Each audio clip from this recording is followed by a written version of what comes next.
is my 2 cents. Yeah. We are back at it. We are back at it. We are back at it. Wednesday to Wednesday. Hey, man. Let's give my brother a round of applause. Young Reduce in the building. Yeah, I said we wasn't gonna do no more politicians, and this, that, and the third, but it's getting hot in here. It's been hot in Cincinnati. It's hot in Cincinnati. It's on fire. Yeah. What was that game, man? The NBA? With NBA the big Jam. head? He's on fire. He's on fire. The big head bug running around shooting. Doo. That's what this city is right now, on fire. So you really can't leave it alone. You understand me? So tonight's guest, man, we thought we would switch it up, flip it up, do the script around. You know, tonight's guest, man, is we're introducing. Before we get started with that, we sent them the link. Let's go ahead and take care of our sponsors, the people that pay us and with their great services. First up, we got Goodies Barbecue, 1440 Hamilton Avenue in the Mount Healthy, Ohio, right over there. You can get you some barbecue. Barbecue season is never out of season. So go on over there, get your ribs, your rib tips, your pork and beans. Don't forget they got the food truck too. Yeah, the food truck is at Vince's place every Friday. So you know it's getting cold. So you know you ain't gonna want to be no cooking. Be looking for gift cards that I'm giving out, 5, 10, 15, 20, 25, 30. And you can use that promo code my 2 cents with those cards. So you looking to eat good, Goodies Barbecue. Let's give Goodies Barbecue a round of applause.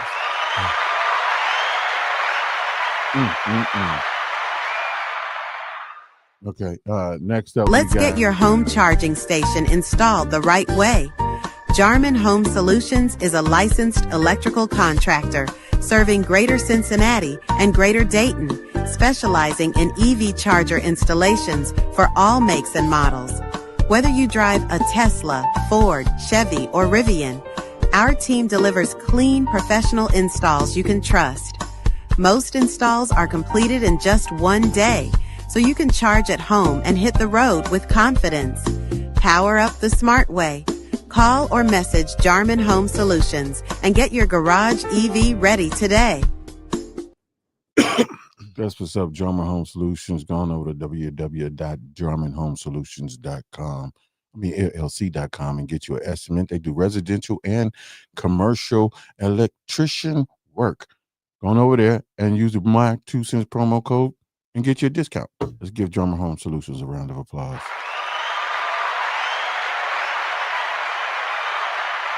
Next up, we got Linked Up Auto Care. Linked Up Auto Care, 5850 Center Hill Drive, Cincinnati, Ohio, right there at the North Bend and Winton right there.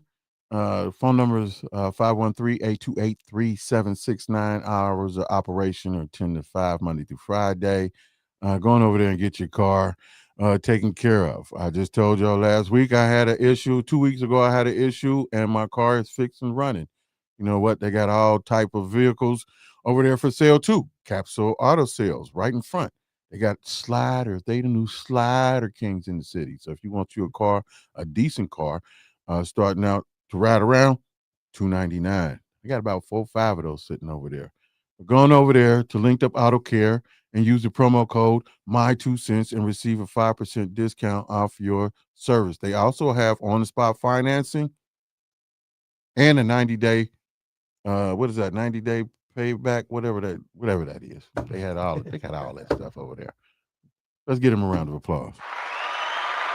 Next up, we got www.danknation.co. They tell everybody, yes, we are weed heads. Woo! Ha! Ha! Ha! Ha! You know what I'm talking about? So go on over there to www.danknation.co and get you some premium seeds. If you don't feel like going to the dispensary, if you don't feel like dealing with Joe Schmo, blow, on over there and grow your own. It's legal. You can do that now. www.danknation.co. Brain fart. Oh. gotta keep it on for it. That's what's up. Our sponsors right now. But today's guest, man, like I said, we was gonna flip it up, man. Play some theme music for it, man. Play some theme music. Can we get some theme music for our guest, man? Dun, dun, dun, dun, dun, dun, dun, dun. I don't know. I don't know. We leave it up to producer. He's leaving me hanging right here.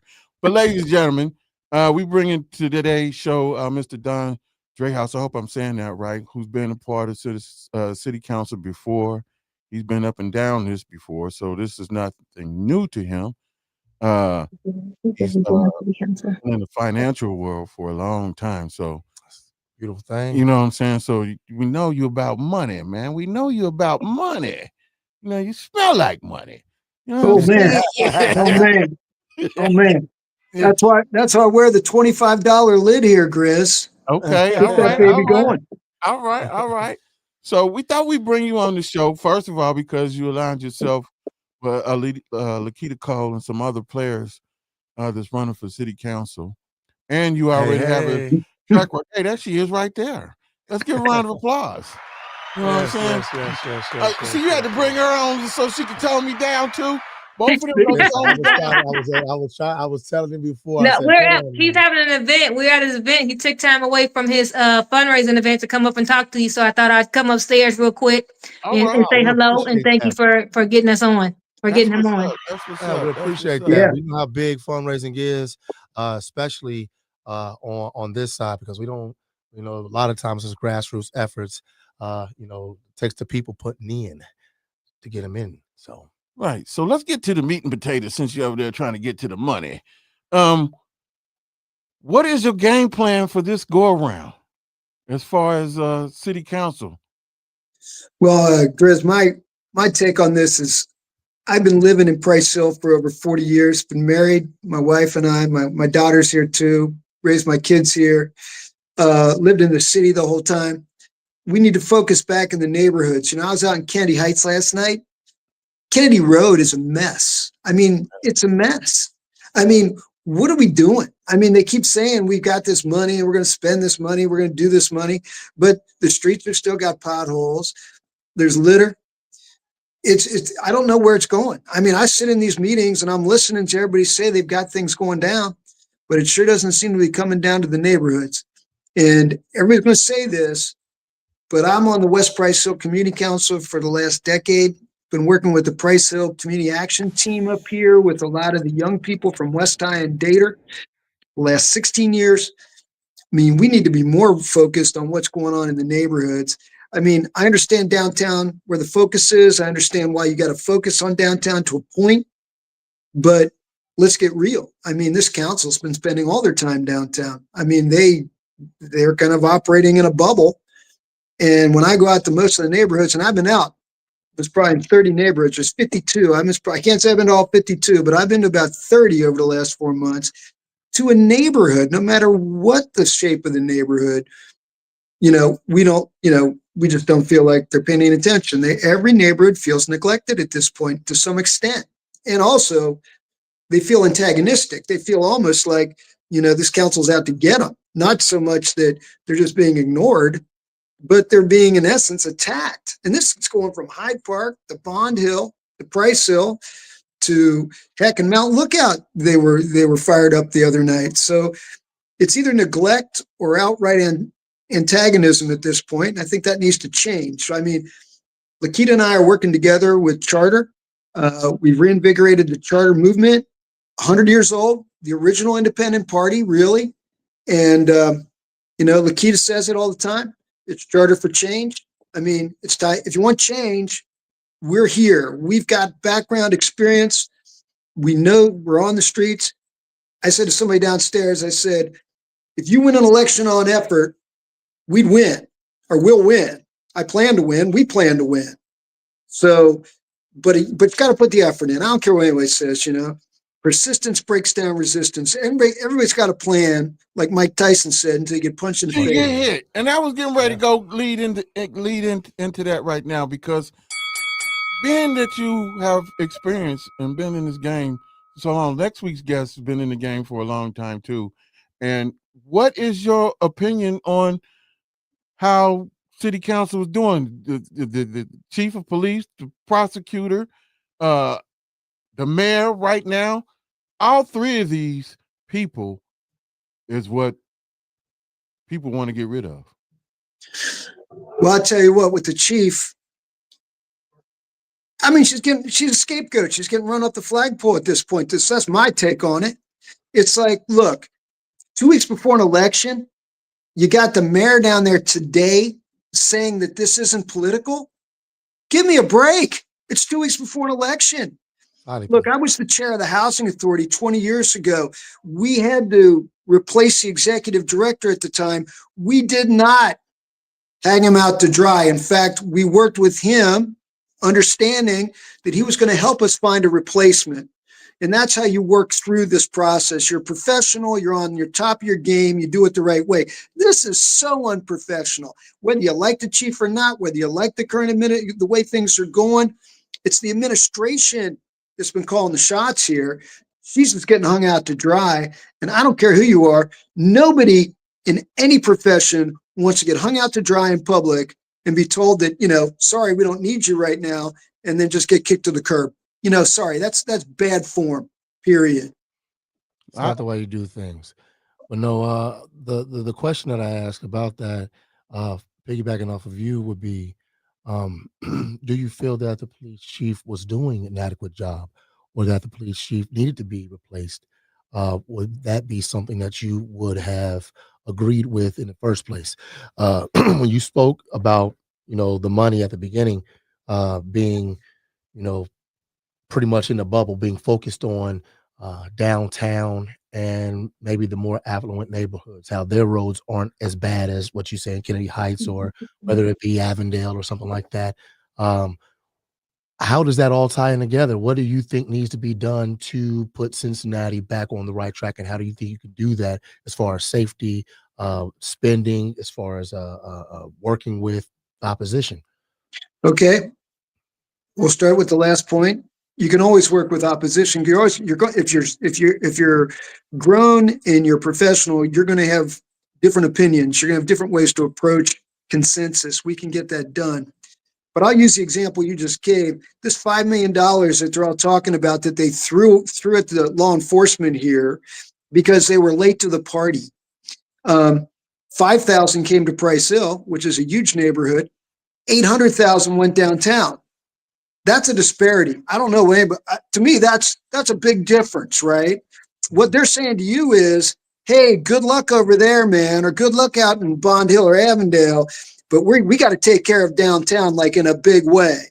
And it's still not getting the results that they claim they wanted.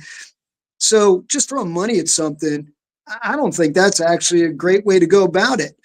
I mean, look, I'm telling you what, you got a lot of bad actors sometimes that are operating in this city, that are landlords and service providers that are getting paid good money, big money, and yet forget the crime. Look at the calls for service. I talked to our local fire department, Station House 24 over here in Price Hill. In a 50-day period, they had 178 calls for service in 50 days for overdoses. That's one firehouse, 50 days. The average fire run with a police complement is $1,800 a pop. Now that's one firehouse. I'm not even going to do the math. Even though I'm a finance guy, I'm not going to even do the math on that. 50 days, 3 or 4 a day. Look at the money we're spending on running after problems that keep reoccurring. You know what I mean? We need to find a better way to track this. And I'm sorry, we live in the world of AI. I mean, I'm talking to you on my phone, and I'm 66. So we can track this. We can figure out what's driving the calls for service and these costs. And then we can figure out the right way to approach it. We need to take the pressure off our police and fire, but they're not constantly dealing with everything all the time. They're not babysitters. They shouldn't be, but there's plenty to deal with in the police force too. Don't get me wrong. There's plenty of issues with personnel and everything else that always need to be addressed. But again, I'm using the butt monkey here, but it's ongoing. It doesn't stop. It's like, okay, we threw $5 million at it. See you later. That's just the beginning. You need to constantly be on top of what you're doing. You need to be constantly tracking the calls for service, and you need to see what's driving those calls and how expensive it is, and then try to bring it in line. We can do it. We've done it before, and we can do it in a way that's the right way to address it instead of just throwing things everywhere, flying everywhere. It just seems crazy. It just seems chaotic. Everything we're doing right now just seems reactionary. And I'm sorry, you're going to deal with this stuff. You should be talking about it in March and April. You're not talking about it in August and September. That's too late. Yeah, you said reactionary, and that struck a chord with me because it is very reactionary. When you talk about throwing money at a situation and just saying, okay, hey, figure it out. And as you're talking about tracking the data, seeing what's driving these things, and using an older term, finding best practices to solve and come up with some solutions to these issues. One of the things that I've always have felt is that not so much the personnel, but more the directives that they're given, more of the attitude or the atmosphere that they're in. Is it a get along gang and this is the culture that we're in? Or is there a better way to do things so that we have more people that are willing to do the right thing versus just getting along with the gang? That's been the main issue dealing with the police forces and spending and addressing the issues in Cincinnati. The main thing has been, a lot of the same thing. And then when something happens, it's a knee-jerk reaction to try to whack-a-mole reactionary approach to the situation. Well, let's go just to something that we've done before. Tough on crime or, curfews or, but we're not looking at there being no jobs. We're not looking at there being hiring freezes everywhere. We're not looking at there being no after school programs or anything for 4,000 family members sleeping outside 300 kids. So these are the things that we all know are causing crime, causing situations that are leaving everybody in Cincinnati feeling stressed and tense. What can be done about that? Well, let me give you a case study. I agree with what you're saying. I apologize for the finger. I kind of used my hand, so I apologize for that, man. I work with we work with young people mainly from Westside and Data. We hire them every summer, pay them $15 an hour. They show up on time, they go to work. It's usually 12 to 16 kids. We've been doing it for 16 years. One thing I see, and I'm telling you, I talk to the carpenters, I talk to electric IBW. One thing I'm seeing here that's an issue with a lot of these teenagers, and mainly teenage boys, they don't have driver's license. All right. It sounds crazy, but it's like you're 18 years old, you got a GED or a high school degree and a driver's license, not a car, but a driver's license.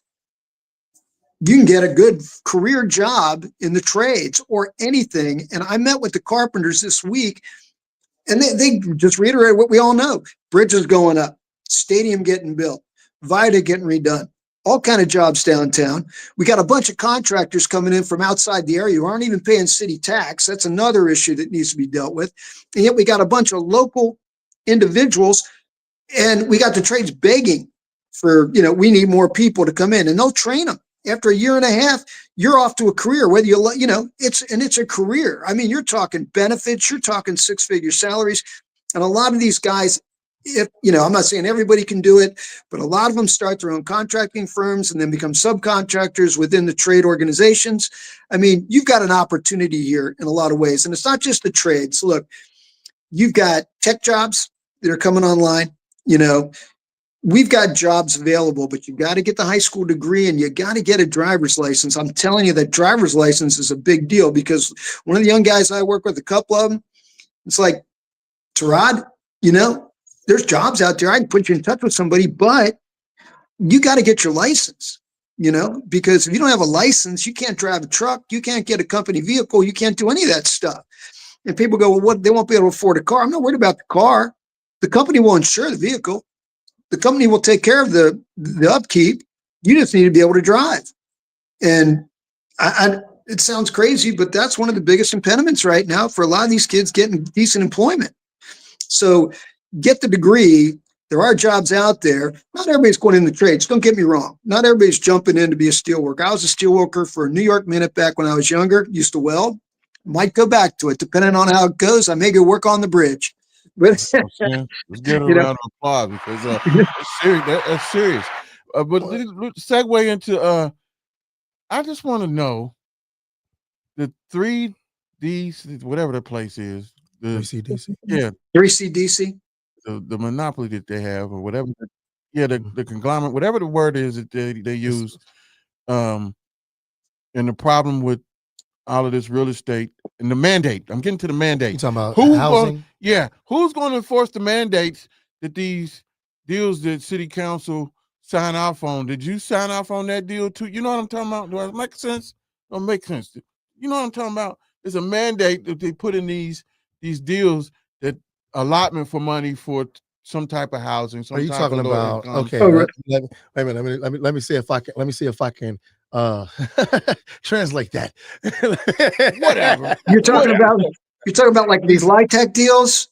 What he's talking about is the housing deals that are going on around Cincinnati, and he's trying to talk about the affordable housing issue, right? And how a lot of these deals that are basically going to specific groups like 3CDC, to where they're not really putting up affordable housing, and it's not they're getting, like, I guess he's feeling like some type of a kickback for these deals. Is something Nobody's like putting in the mandates. I know Laketa know what I'm talking about. There's mandates. So who said that? Yes, last week, Don, about these mandates. There's nobody's enforcing these mandates when these deals are made on the table. There's allotment for money or whatever. That's what he was talking about. Where's the money coming from? Now, he started off with that. He started off with saying that there's a lot of issues, that we have these deals that are being done, and where's the money going? And we're seeing a disproportionate spending with some of that money, and that's what he said he would like to address. Well, what I think I'll kind of put it two parts to this. 3CDC downtown, they get a lot of money, a lot of funding, and yeah, they're supposed to provide some low-income housing to go along with the market rate in these projects. But a lot of them end up being higher end projects where they're unaffordable for people, and a lot of people get displaced because of it. That's the issue. It's been the issue for a long time. And then you go to I'll use Oakley. I use both sides of town. Oakley recently, this was in the Business Courier. They're building townhouses in Oakley on small plots, $1.4 million. Man, we own property on Evanston, and man, they from Oakley all the way over to Evanston, man, it's crazy. And that's not affordable. It's not affordable for me. You know what I mean? It's like that's high income house. That's high income housing. All right. Now, what we're looking at here, I want to find market rate housing, and here's where it's got to be. How can we find, whether it's rental or ownership, where we can get inside of a house? How can you get in a decent place, 3 bedrooms, for $1,500 to $1,600 a month? That's where it should be. All right. Right now, your minimum for 3 bedrooms across this town, it's like $1,895 a month. And that's being driven by CMHA and the housing authorities, because what they did was they raised the cap rates nationwide in 2023. You saw a 30% increase in what a lot of these landlords were paid. And now all of a sudden, think about it. If affordable housing is 25% of your monthly income, it's like, okay, let's say it's $1,600. Well, 4 times 16 is $6,400. 6,400 then turns into 12 multiplied by 12. You're close to like $80,000-$90,000. I'm not doing the math in my head, but I'm saying, look, the average household would need to pull down $96,000 a year to afford to live in a modest house in Cincinnati right now. That's out of control. I mean, considering back in 2009 and 2008, you couldn't give houses away in this town. Think about it. I mean, there were houses in Price Hill where I live, you were picking up for $25,000, $30,000. Now they're priced at $250,000. What happened? City council has that ability, I think, to address the housing issue. Right. I know that a few, maybe a year ago, a couple election cycles ago, we had that on the ballot where we were going to look at $20 million being just put each year towards affordable housing and new construction, and readdressing some of the corporate ownership, big umbrella companies owning a lot of the properties and letting them go dilapidated and becoming blighted properties and driving down, which is helping the 3CDCs come in and snatch up and price out the people that actually need affordable housing. You know, we have the Airbnb issues that are popping up all over every major city across the country, basically. So with city council, they do have that ability to draft issue that doesn't have to go on to the ballot. They can address that. Is that something that you are trying to do to help this, you know, put that release valve and help the families in Cincinnati? Well, what we can do to try to relieve the pressure is to try to get a price point that works for the average household. And that average household in Cincinnati may be about what, $56,000 a year on average. Okay, it's below the threshold where these rents lower than that. Yeah. Well, I mean, I'm saying the right in the middle, right in the middle, with two income households right now, 56. But yeah, no, you're right. There's plenty of households that fall much below that threshold. So there's no way they can afford market rate rent at the current levels.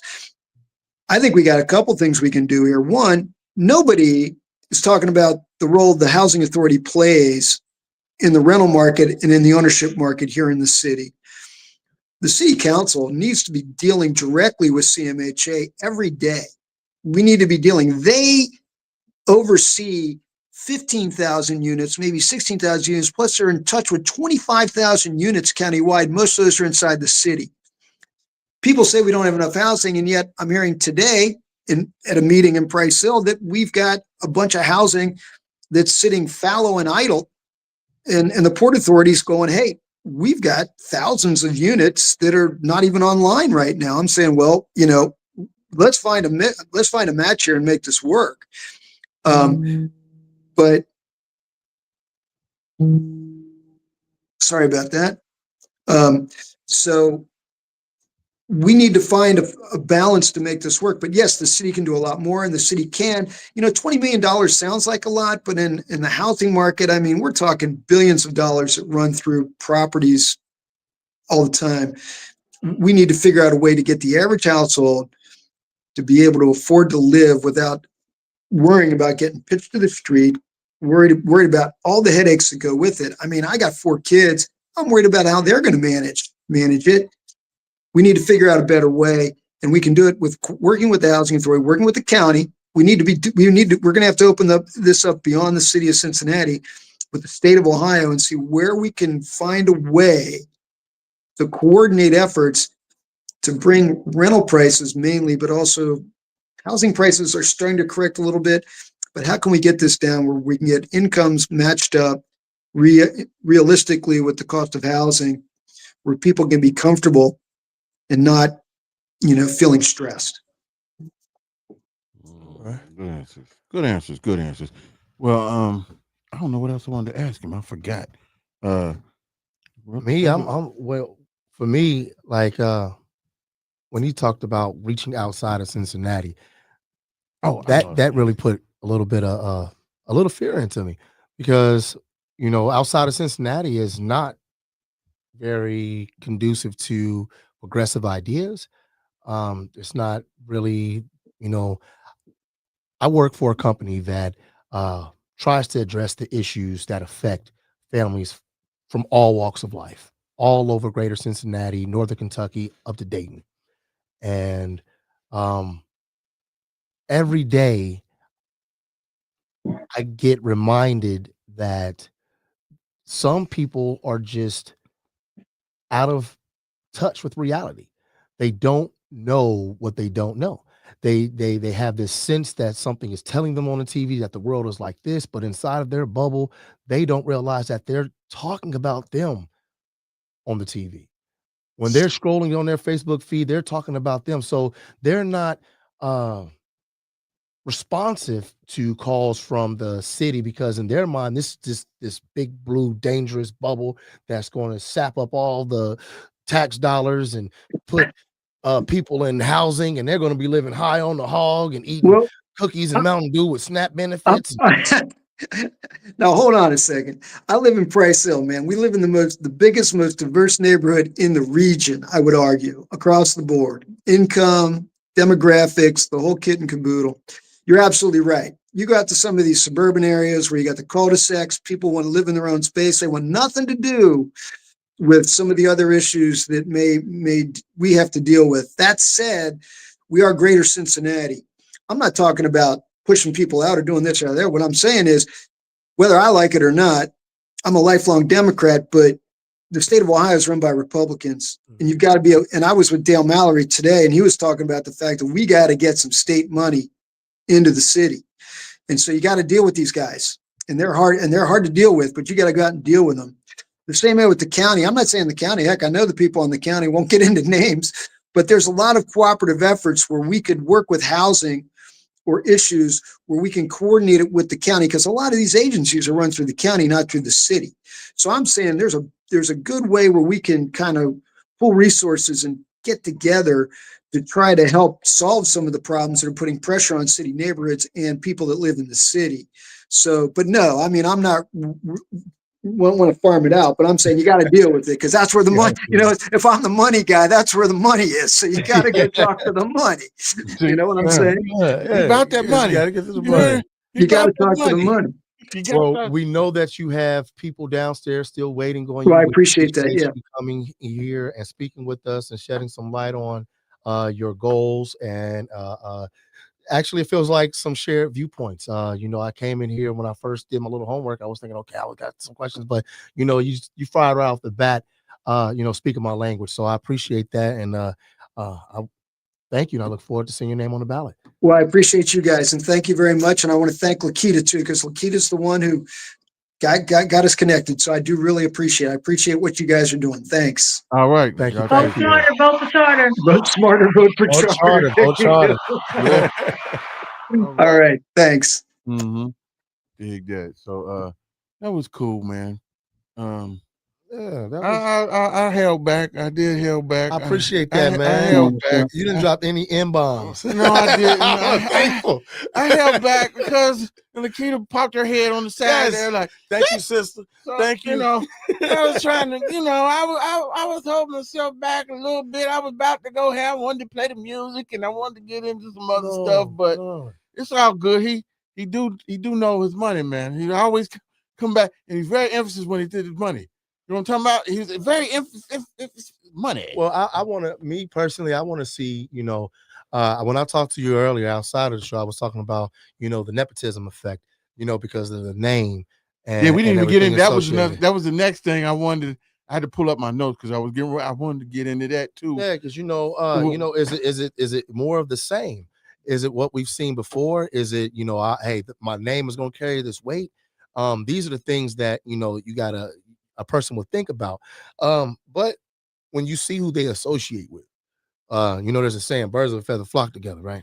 Exactly. So when you see who they associate with and who's attaching themselves to them, that does carry some weight. That does make a difference and tip the scales in some cases.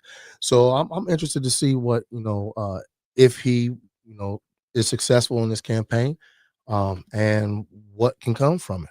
I knew what I was talking about, though. This mandate. I knew. I wanted to get to the root of the question. Hey, man, is you gonna sign off on this stuff that they doing? If you gonna do that, don't sign off on that stuff, man, because ain't nobody worried about that mandate. These people keep regurgitating their money and filling their pockets. Well, and that's another thing that he addressed, and I'm glad to see somebody, that's not my complexion saying it, but maybe that's because he's from Price Hill. Because I didn't get into that too. Like I wanted to get into the crime in Price Hill. Like you've been over in Price Hill all this goddamn time, and it's called Crack Hill Steel. It's the melting pot of crime, if you ask me. Well, no, it's only Westside's the only place where car been broken into. I say that. What? But I wouldn't say it's out, man. Listen, crime is all over Cincinnati. It's all over. But let me tell you something, brother. Besides out of bounds. But let me tell you something. When we owned that store down on Gaston Wilder, yeah. Hey man, I've been in the hoods, right? I've been in the. You saw some things. Hey, when I got to Price Hill, yeah. Hey man, Man, they came in every color, shape, size, whatever. They come into the store. Very diverse. Oh, it is man. super diverse. You have an Asian stealing, you have a Mexican stealing, you have a white you're person absolutely stealing, right about you have that. a Negro stealing. You got all these people, and they all doing the same goddamn thing. Everything. Bryce still got everything. And see, I that's why I wish you had more time, see, because now I'm talking about. Like, let me tell you something about the Mallories. You understand me? I think I told you already that too. Hey, I like the Mallories. Okay, right. But he mentioned the comment about $30,000 or $40,000 for a house. I remember when it was a little cheaper than that over in Price Hill. When they was doing the electric car. It never came up this way. It only stayed downtown. You know what, man? There's a lot of projects, but listen, again, that's what we were talking about as far as having to deal with the people up top, the state outside of Cincinnati. We're a blue bubble, so anything that's smart comes from the blue. Anything that kills it comes from red, man. So. Wow. This is the case. It's just the case. This is where we make the disclaimer. The views of the youngest Reese might not coincide with Grizzby's. They don't. I understand where he's coming from. I get it. But no, seriously, like when you think of something like the railway and expanding it, that's a conservative mindset to say it shouldn't go. Think about the high-speed rails that were killed by the Republican Party. America should be connected by now through railways, through a lot faster public transportation, a lot safer public transportation. We should be connected. It shouldn't take you a long drive to get from Cincinnati to Cleveland or Cincinnati to Chicago or Cincinnati to St. Louis. That should be a hospital like Japan, something like that, man. We got one more guest next week, man. It's Mr. Stephen P. Gooden. I'm gonna go ahead and announce it, man. He been on city council. He was when Jeff Pastors, is that the name? The white dude that got arrested for the corruption in the city too, along with Denard and everybody else. That whole little crew went down. He was one that stepped in when Pastors went to prison.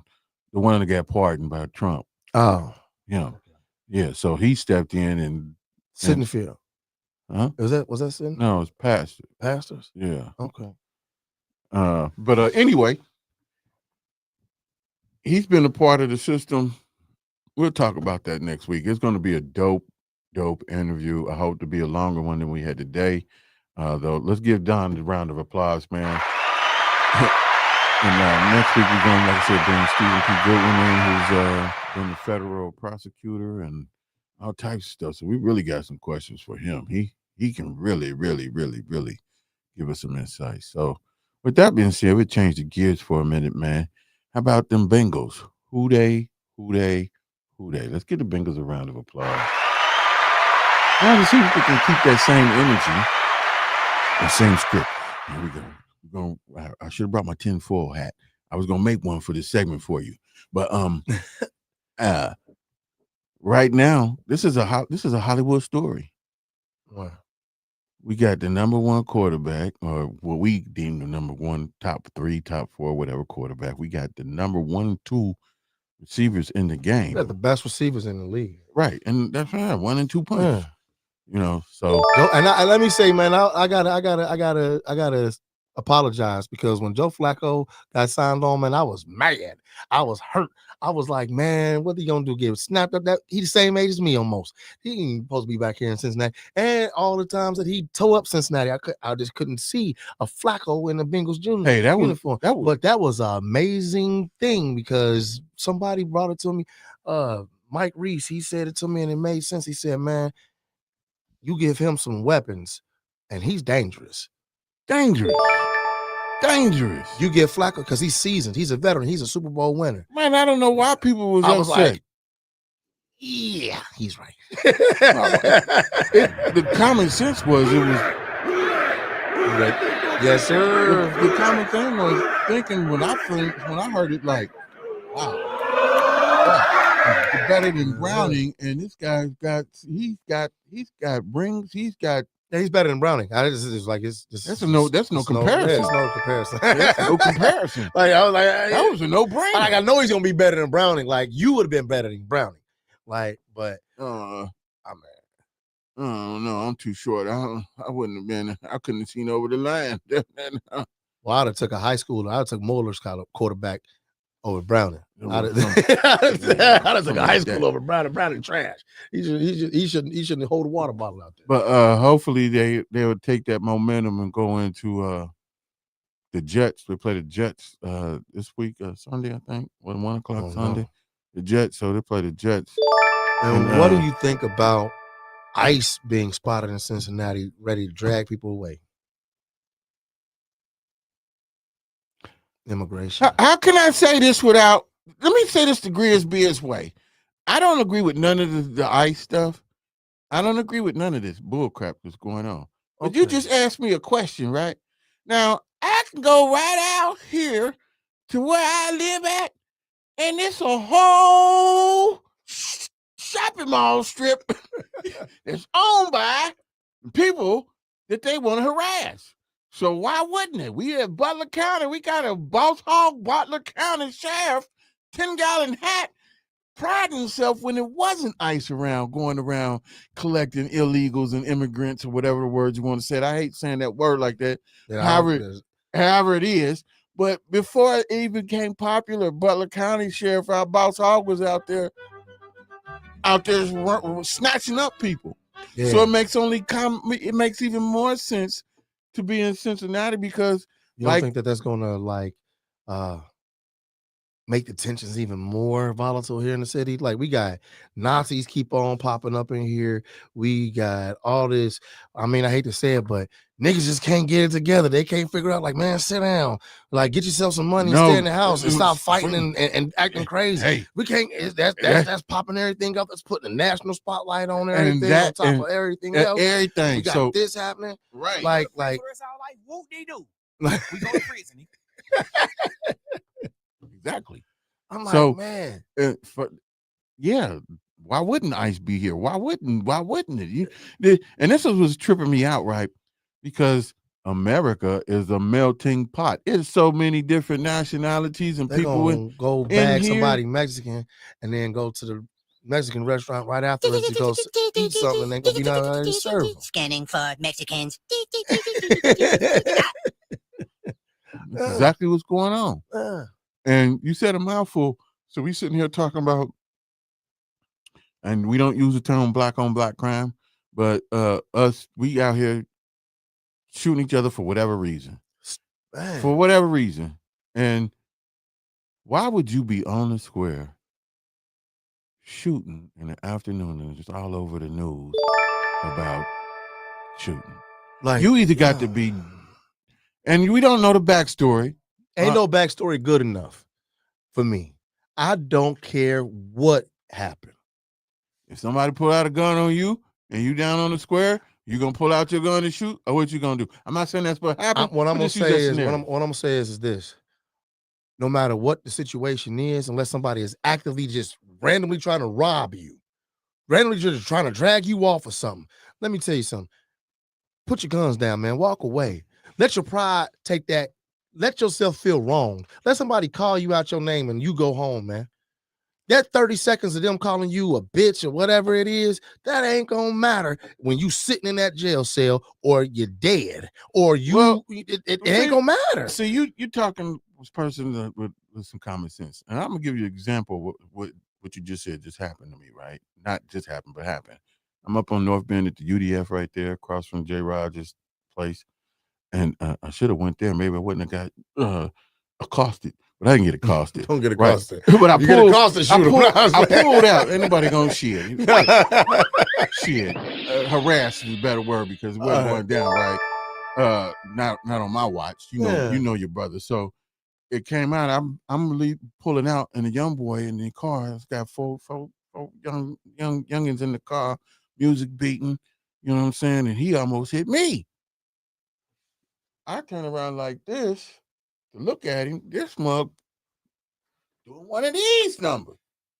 Yeah. And you know it's on you. It's on me.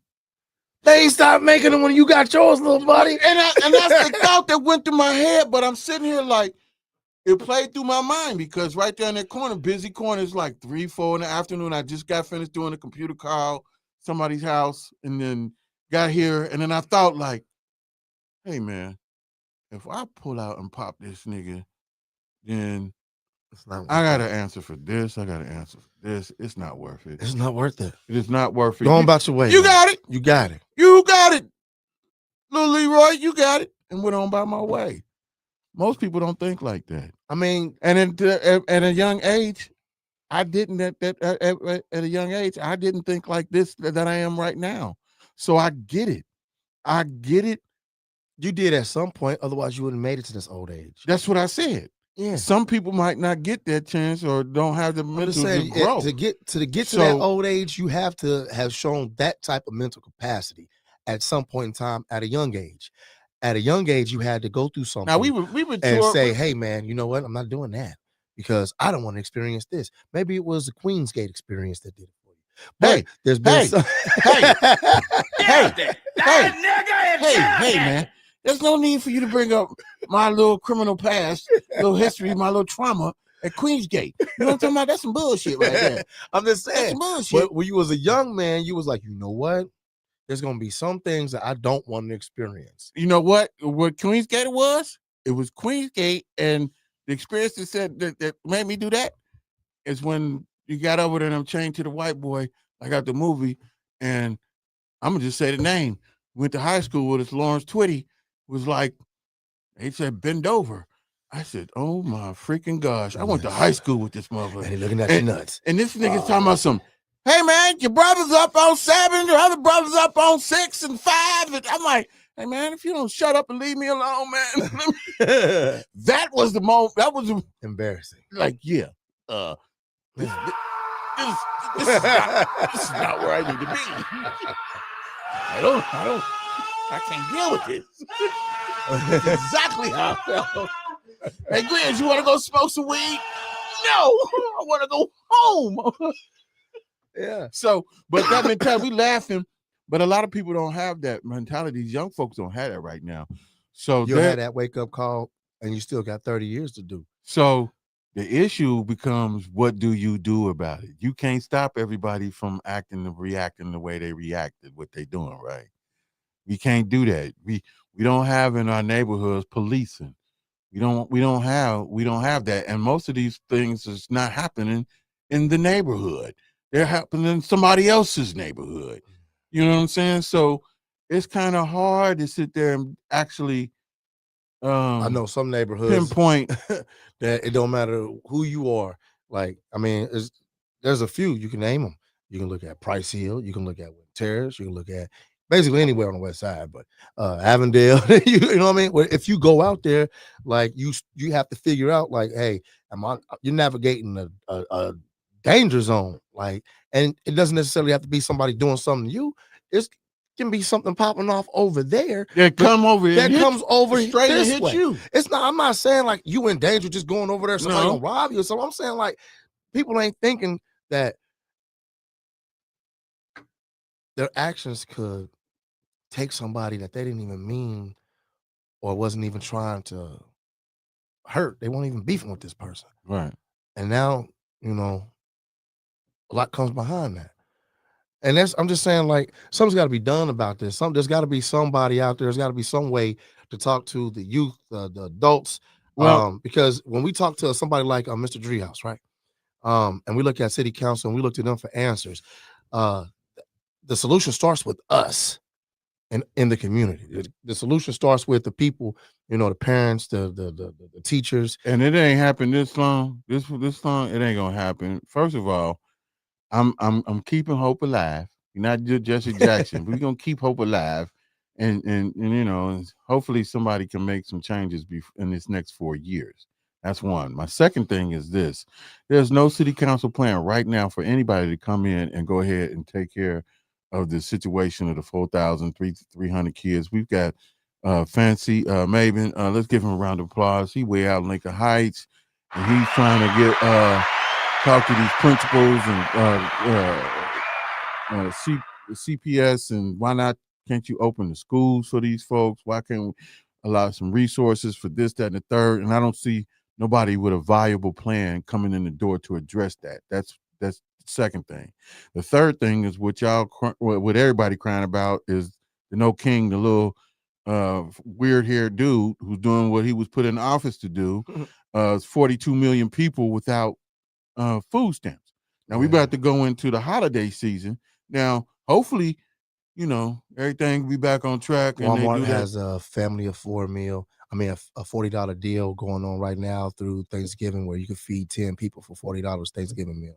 Let's throw that out there right now. Yeah, let's give Walmart a round of applause, even though they're gonna be the FEMA camp when the shit hit the fan. I'm just saying. We gotta direct the people to the resources whenever we have them before they lock you in there with the fences. Sorry, but anyway, that going on. So that's a big issue right now, and we don't know. The November 1st is 2 weeks away, a week and a half away.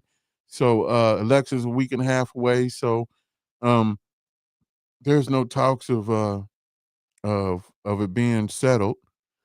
So you have to think about that. I put up a video. I don't know if I tagged it to the video, but there's a lot of people on social media right now saying, hey man, if I don't get my daggone food stamps by November, if I got to go in there, I'm going to go in there and take my food. I'm going to bring it up, scan it. If it says I ain't got it, I'm still walking out with my food. And I got my cousin John right here. It's going to happen across the country. Exactly. And it's not going to be just black people doing it. When you look at, I'm saying for people, I'm just saying black folks. Yeah. Because we're not the ones that the majority on food stamps, welfare. That part. And you can go Google That's that. What I was and you getting can go to. figure that out. That's what I was getting to. What I was getting to is that the people that are going to be affected the most by this Republican administration, and this is across the board, are crazy rural white people. We talking about the ones that blow stuff up, shoot stuff, bury their cousins. Man, crazy. Did you hear what I just said? The guy talking, and there's plenty of them. I'm just saying, you can't sit there and crazy rural. It's crazy people who. I'm talking about the ones that ain't got nothing but time on their hands to think of evil. And I'm not talking about us. I'm talking about the ones that will do it in mass destructive ways. Those are the ones that I'm fearful of. I'm not fearful of the family over here that's struggling, just like I'm struggling. I'm fearful of the person that don't know he's struggling, and when he wakes up and it hits him that, he's the demographic, that he loses his mind even more than it is already, because he's already blocking traffic on 275 with a Trump flag. He's already shooting up Kroger's. He's already shooting up churches. You know what I mean? Man, but I hear what you're saying. But it's going to be a melting pot. This is a melting pot. So it's 42 million people. And 42 million people on food stamps ain't all just white folks. I know. And 42 million people. The pressure that's definitely cut the fuck off. Y'all better stay the fuck out of my way in these stores. I'm walking out with carts and I'm not paying for shit. Trump, if you won't motherfuckers start looting, it's gonna happen. Yeah. Before my kids go broke in this bitch like Jock, I'm gonna be stealing like it ain't no tomorrow. Black people are the thermometer. We let you know when it's the temperature. Hey, remember I said that. When you look at America's issues, always use black people as a thermometer to see if we on a fever pitch or not. Hey, man. Because when black people start talking like this, that's when you know it's fever pitched. And when black people start talking fever pitch? No. What I mean by fever pitched is this: once we start doing the crazy shit. November 1st. That's what I'm saying. Listen. And even some of them talk the about silent people, the silent ones. You hear me? The silent ones, the people that aren't out here screaming and hollering, but they feeling it because they're the one voting for it. You know what I'm saying? They're gonna be real silent about it. They're not gonna be talking about, well, I'm gonna go in Walmart stealing. They're gonna blow Walmart up. That's what I'm saying. The silent people. Hey. See, we the thermometer. We the fever pitch. I'm laughing. I'm just saying. I'm laughing because when I tell you that we've done shows on this and it's finally getting to this, we did shows on this three years ago. I'm starting to rewind. I'm a producer. Well, I read my Bible and it told me what's happening. Yeah, that too. And I just said, like, man, it is about. That's why I said keep hope alive. But I'm looking to put a plan of action of what's to come. You know what I'm saying? When they tell you that you can't get no food, and these people start acting the goddamn fool. I'm trying to prepare you guys and myself. I don't want to just, prepare ourselves for what's coming. We froze up. Did we close? Did we stop? I don't know. We're froze. Is the show over? He cut it off. Oh no. Andrew be on that mess. It's over. But please help me with this schmuck. Whatever. But yeah, so that's coming after the election, man. Like I said, we switch it up, but next After week, the election, we're gonna be able to stop talking about politics. Oh, yeah, because then we're gonna start talking about run, run away, dig a shelter, eat them berries. Better lock the doors. It's about to be zombies outside, man. Zombies. That's what we're gonna talk about. That's what we're talking about, the zombie apocalypse that they trying to push on us. All right, man, but that's cool. So I'm glad we had Mr. Don Driehaus on the show, man. We could have got a little bit more deeper, but they out there getting that money. It takes money to run a campaign. Well, you know what? Let's see if we can get some of these same people that are coming now afterwards.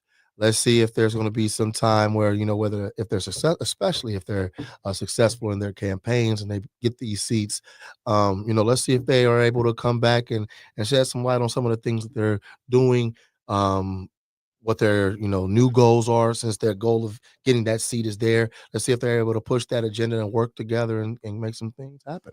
Yeah, we'll come back to it. I don't want to come back to it till after. Give them time to get in there, take a couple dumps, you know what I'm saying? See who, Yeah. Later down the line. Listen, there's always going to be another election. Just remember that. That's the thing about voting. There's always going to be another election. That's what's up. We about to get up out of here, man. Like we say every Wednesday, don't be stuck on stupid and relaxed on dumb. Make sure y'all check out this interview, learn something. We out of here.